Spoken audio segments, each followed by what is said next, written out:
먼저 간단하게 손을 이렇게 우리가 움직이는 거예요. 손을 털듯이. 보통 이런 식으로 움직이는 거는 티가 잘 안 나요. 하지만 이렇게 왔다 갔다 할 때 이제 차이가 생기기가 쉬운데,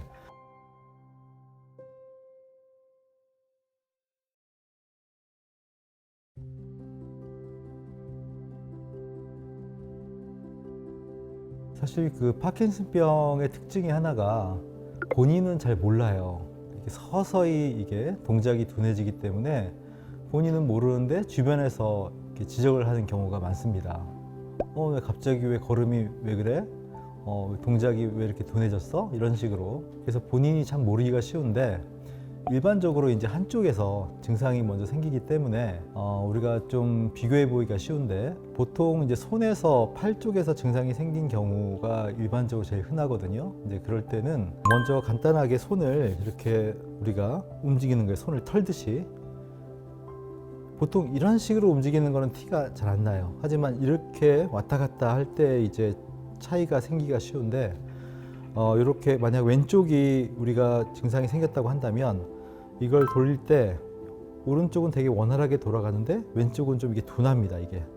이게 이런 식으로. 그래서 이게 왔다 갔다가 잘 안 돼요. 그래서 이렇게 빨리빨리 동작하다 보면 차이를 느껴지고, 또 이런 식으로 쥐엄쥐엄 했을 때도 여기는 쫙쫙 펴지는데 여기는 잘 안 펴져요.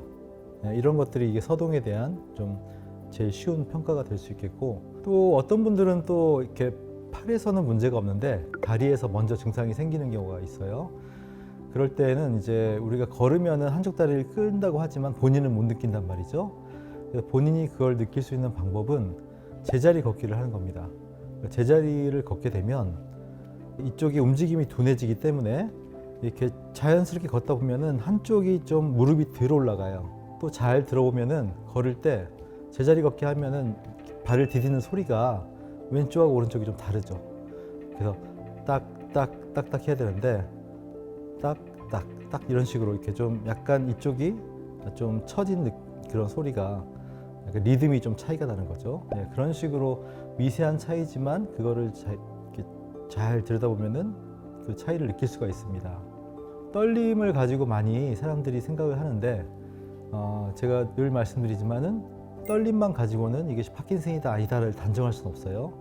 우리가 본태성 진정 같은 것은 떨림이 있더라도 다른 서동이 없기 때문에 그거는 파킨슨이라 할 수 없는 거고, 전형적인 파킨슨성 떨림이라는 것은 이런 식으로 이렇게 엄지와 검지를 이런 식으로 이렇게 말아가면서 이게 일정한 리듬으로 떠는 건데, 이게 그렇지 않은 경우도 많기 때문에 이거 가지고 또 구분하기가 또 쉽진 않고요. 그 파킨슨병이 이게 참 한번 이렇게 우리가 서동이 생기기 시작하면 완전히 돌리기가 쉽지 않다고 했지 않습니까?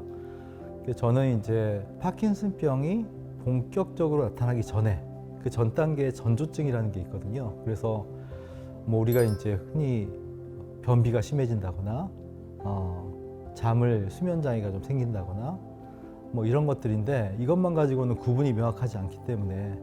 근데 제일 좀 흔한 전조 증상 중에 하나가 자면서 이렇게 소리를 치거나 욕설을 하거나 또는 막 팔다리를 휘젓는 그런 렘 수면 장애라고 하는데, 이런 것들이 좀 더 유난하게 좀 더 두드러지게 반복이 되면은 일단 뇌 쪽에 문제가 생겼을 가능성이 큽니다. 그래서 파킨슨이나 치매 같은 그런 퇴행성 뇌질환의 가장 대표적인 전조증이 웅얼웅얼거리는 그런 정도의 어떤 잠꼬대가 아니고 소리를 지르거나 욕설을 하거나 싸우듯이 하는 그런 것들이 좀 특징인데, 아무래도 현대의학은 증상에 대한 조절이기 때문에 이제 그런 단계에서 뭘 할 수 있는 것이 마땅치가 않은데, 이제 한의학에서는 이제 우리가 좀 보한다는, 뭔가 이렇게 좀 더 예방의학적으로 어떤 기능이 문제가 됐을 때 그거를 이렇게 보해서 그거를 채워주는 또는 그거를 이렇게 정상화시키는 그런 식의 어떤 치료 개념이 있기 때문에, 사실 본격적인 그런 서동이나 경직 같은 그런 운동성 증상이 생기기 전에 그런 전조 상태에서 이거를 좀 빨리 와주신다면 훨씬 더 우리가 잘 관리를 시킬 수 있고 그런 증상 발현을 최대한 낮출 수가 있다. 저는 그런 부분이 상당히 좀 아쉽게 생각이 됩니다. 그런 것들을 본인이나 가족분들이 거기에 대한 지식이 있다면 그런 증상이 생겼을 때 빨리 내원을 해주시면 훨씬 더 좋은 어떤 예후를 기대할 수가 있습니다.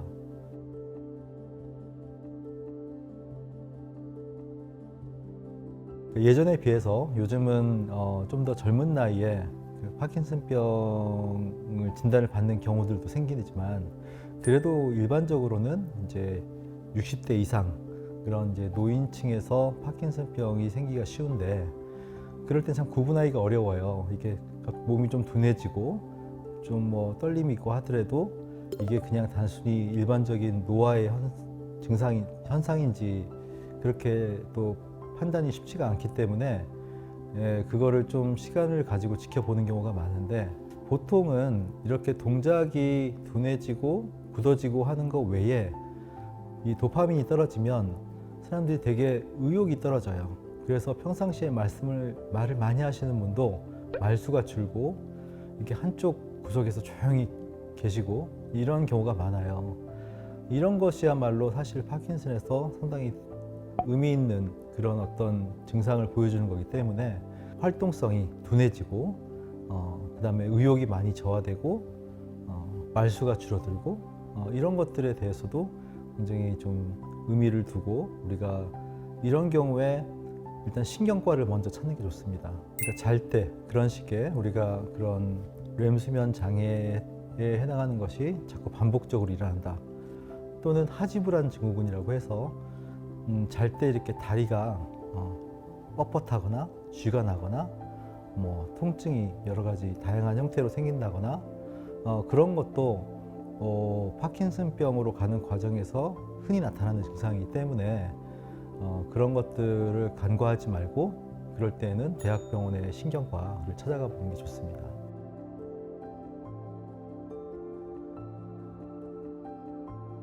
치매나 파킨슨이나 이게 퇴행성이라는 건 대부분 노화를 바탕으로 일어나기 때문에 50대 이상이 돼야지 나타나기 쉬운 것이 맞는데 이게 이제 파킨슨병의 발병의 원인을 볼 때 여러 가지가 있겠지만 제가 봤을 때는 그 스트레스가 굉장히 그 큰 비중을 차지하는 것 같아요. 그래서 젊은 층에서 파킨슨이 이렇게 생기는 경우를 보면은 거의 예외 없이 굉장히 큰 마음의 고통, 굉장히 큰 스트레스를 좀 지속적으로 겪었던 분들, 저는 이제 이걸 뇌의 피로라고 하는데 또 만성 스트레스라는 식으로 보통 요즘은 많이 표현을 합니다만 그게 사실상 뇌의 피로거든요.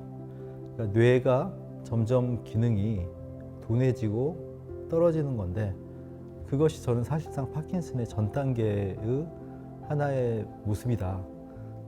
물론 이제 그런 상태가 모두 다 파킨슨이 되는 건 아니지만 젊은 나이에 파킨슨이 올 때는 대부분 그런 과정을 거칩니다. 그래서 요즘은 예전에 비해서 이런 스트레스성, 특히 수면 장애 이런 것들이 예전에 비해서 젊은 층에서 더 파킨슨이 잘 생길 수 있는 그런 원인이 되지 않나 싶습니다.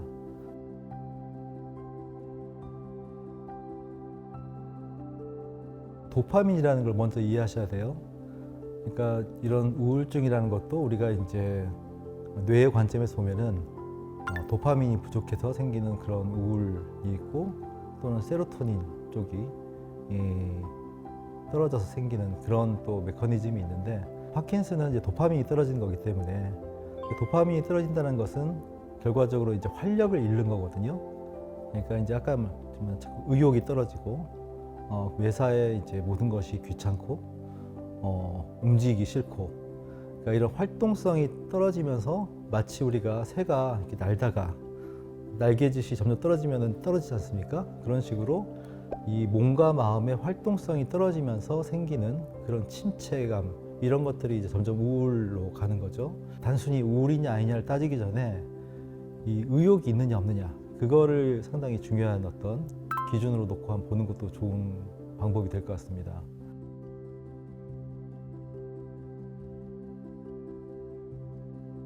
네, 그런 분들이 이제 공통적으로 그 가족분들이 이제 안타까워하는 것이 그때 내가 좀 일찍 이것이 파킨슨 증상이라는 걸 알았더라면 이제 그런 얘기를 거의 많이 하시는데 왜냐하면은 이제 빨리 우리가 이걸 발견해내는 것이 치료에서 되게 중요한 부분이다 보니까 특히 이렇게 나이 드신 분들일수록 이 초기 증상을 놓치는 경우가 많은데 그러니까 평상시에 활동성이 둔한 사람들, 별로 그렇게 이제 활동적이지 않은 분들 같은 경우는 사실은 조금 발견하기가 어려울 수가 있어요.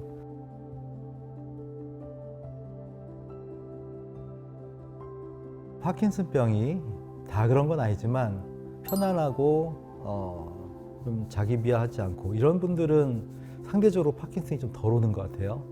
그러니까 항상 남을 의식하고, 흔히 제가 착한 사람이 잘 걸린다고 하는데 너무 남을 의식하고 자기를 이렇게 억압하고 이런 분들이 좀 더 파킨슨에 취약하지 않나 이런 생각을 하게 되는데, 그래서 보통 이제 그런 분들이 아무래도 예민하고 소심하고 하기 때문에 파킨슨병의 진단을 받으면 더 많이 충격을 받고 더 많이 위축이 됩니다. 제가 말씀드렸듯이 파킨슨병은 또 스트레스를 받으면 또 이게 도파민의 대사에 또 영향을 미치기 때문에 더 빨리 악화가 되거든요.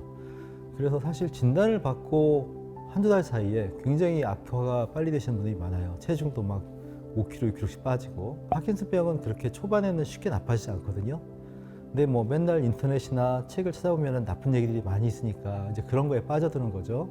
그래서 질에 막 절망을 하게 되고 그렇게 되기가 쉬운데, 뭐 파킨슨은 초반에 잘 관리가 되면 그렇게 쉽게 나빠지는 병이 아니기 때문에 이제 그런 부분들을 잘 좀 설명을 드리고 이해를 시키는 게 중요하고요. 또 한 가지는 이제 보통 초반에 약을 이제 병원에서 처방을 해서 그 약에 대한 또 반응을 보고자 하는 면이 있는데, 이제 환자분들이 뭐 도파민제 같은 경우는 잘 듣는 분들도 꽤 있어요. 그래서 약을 먹으니까 되게 많이 좋아졌다 이런 경우는 크게 상관이 없지만, 약을 먹어도 이제 반응이 거의 없거나 오히려 부작용이 생기는 분들도 꽤 많습니다.